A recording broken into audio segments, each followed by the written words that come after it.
These men are climbing slippery limestone cliffs, risking falls of up to 100 feet. Wala talagang buhay na, na matitira sa pagbagsak, puro bato. They're looking for a rare nest made of bird saliva that's found inside caves across Southeast Asia. In the Philippines, the harvesters are known as bushadors. Ako si Alvin Villarindo, isa akong busyador ng Pangalan at Nabat Island. For centuries, Alvin Villarendo's family have put their lives on the line to gather swiftlet nests. Just 2 pounds is worth $2,900, and it's used to make a soup that locals believe is good for your health. Demand is so high that swiftlet farms are popping up all over Southeast Asia. But bushadors continue to gather nests in the wild, even with the danger involved. Kunting pagkakamali mo lang, wala na, diretso na talaga, laglag ka na talaga. We followed Alvin on his hunt to find out why this ancient method of harvesting is still happening and what makes this such a risky business. Alvin and his crew gather at Bangalan Point on Mighty Gate Island. His group consists of relatives, cousins, brothers, uncles, and nephews. They packed the boat with essential tools. Lubid, flashlight, buho na gagamitin na panungkit. And they're heading to Nabat Island. It's one of the 7,000 islands that make up the Philippines, and it can only be reached by boat.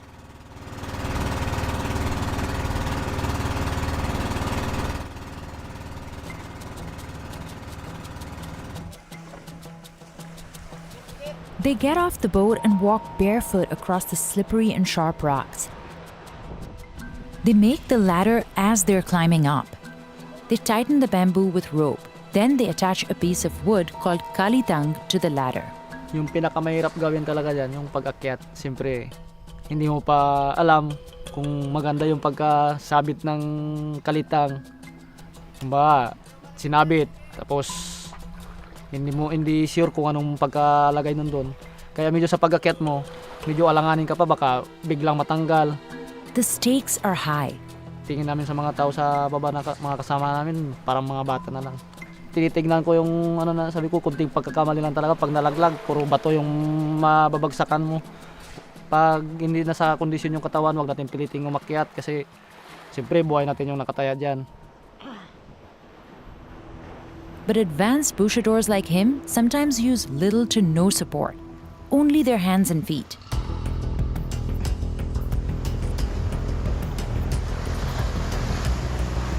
This is the most dangerous way to climb. In the regional language, it's known as kagang kagang lang, or like a crab.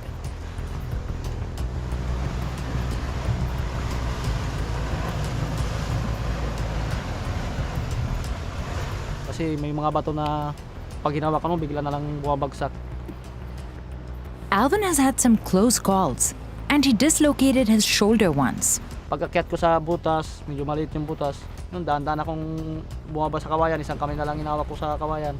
Yun na, uminto na talaga ako sa pag-akyat sa mga matataas. Nabat Island is completely remote. If there's an emergency, there's no way to quickly get help. Dami na rin na-disgrasya na sa pag-akyat. Bayaw ko na isa na nalaglag, patay din. The bushadors only harvest during the day when the birds are out finding food. Sometimes the caves are lower and easier to reach, but the waves crashing against the cliffs present a threat.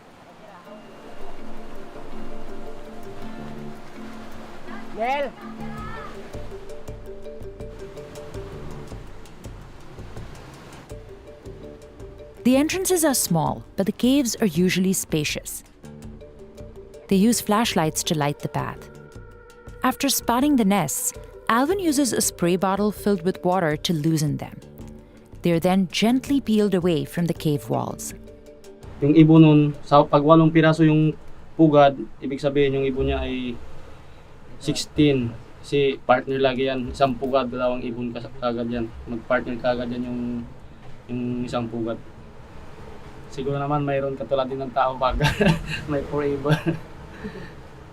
The birds like the caves because Ano ng ibang hayop kasi nasa loob ng kuweba, wala na rin ibang hayop na pwedeng makakapasok doon eh. Alvin and his group are also careful not to pick any nests with eggs.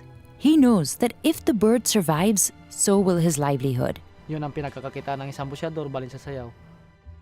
Sometimes the nests are hard to reach. Pwede mo siyang magamit yung tinidor kasi itali mo siya sa dulo ng buho. Yun ang gagamitin mong panungkit ng pugad. The bird makes a new nest in 15 days when the old one's gone. But sometimes all that hard work the Bouchadors put in is for nothing if the haul is no good. Nakakapanghina ng katawan na maliliit pa. Alvin and his relatives are the only people who harvest on Nabat Island. That's because his ancestors discovered the caves hundreds of years ago. Pamilya na namin yung nangunguha dito hanggang sa ngayon. Nandito pa rin kami. Siguro may mga susunod naman sa amin. Pagtapos na kami, hindi na kayang umakyat.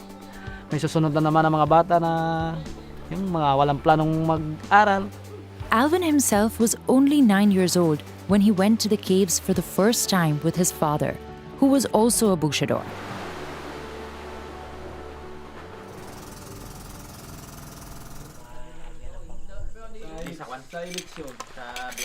They spend the night on the island, but even then they're on high alert.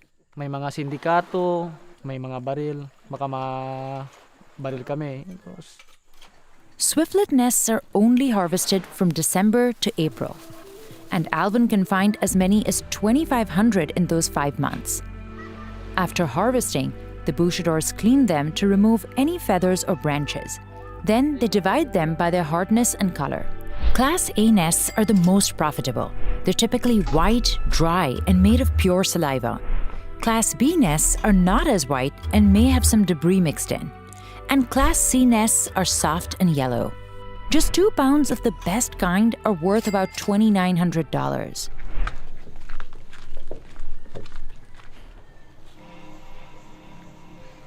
May madala lang na para may kukuha sila na.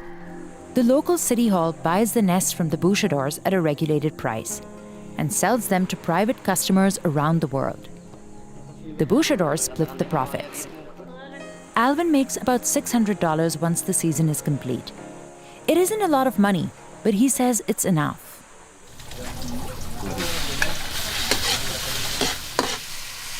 The nests are made from the hardened saliva of the swiftlet bird. Kahit makakain lang ng sariwa, pwede naman kainin yan ng sariwa. Doon, halimbawa, abang nilinis mo, pwede mo siyang kainin na. They are the main ingredient in bird's nest soup, a delicacy in China and around the world. A bowl can cost as much as $100. Sa tingin ko, yung kumakain lang ng soup ng balin sa sayaw, yung mga mayayaman lang talaga. Yung mga katulad natin, medyo parang wala na lang. But today, Alvin gave in and tried some. Yung lumi. In recent years, demand for the nests and bird's nest soup has gone up. The industry is worth $5 billion. And many Southeast Asian countries have turned to swiftlet farming. They've set up structures that mimic the bird's natural habitat. Dark, abandoned buildings that feel like caves. And they use fake bird calls to attract the swiftlets. Bouchadors say they've noticed a difference in the number of swiftlet nests left in the wild. But they're not sure if it's because of farming or other environmental factors. Nagbago na ngayon talaga yung maraming kuweba pa wala nang laman ngayon. The farms do pose a challenge to the Bouchadors' livelihood. But Alvin says cave nests are higher quality than farmed ones. Locals believe they have medicinal properties. Maraming iba nagsasabi na nakakatulong nga daw, nakakagamot ng mga karamdaman, ganoon po. And there's some science that backs it up. A 2015 study shows the nests are loaded with nutrients that can boost a child's immunity. And they're rich in proteins, amino acids, and vitamins that strengthen organs.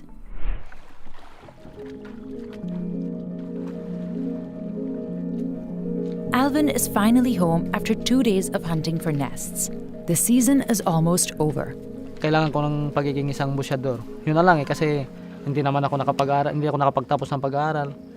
Tapos unang-una ayaw ko rin magtrabaho ng malayo sa pamilya ko kasi mas kumikita na rin ako dito sa pagiging busyador. Nagdala lang kayo ng Rere ang salita niya. For the rest of the year, he earns a living by fishing. His wife Marby is relieved. Tapos ginagawa kong busy lahat ng trabaho sa bahay, binibisi ko na lang yung sarili ko para ma-divert sa iba yung isip ko na kaysa mag-alala, 'di ba? Kasi nga hindi mo naman mapigilan, yun na talagang kinalakhan nilang hanap buhay. For Alvin, climbing the same caves his ancestors did is a great honor. Now he takes pride in carrying on the tradition. May isang negosyante talaga na gustong kunin ito yung isla. Gagawin niya ang resort na ipinaglaban ko talaga na na hindi niya pwedeng kunin kasi yun nga sa amin ito eh. Galing pa sa mga ninuno namin.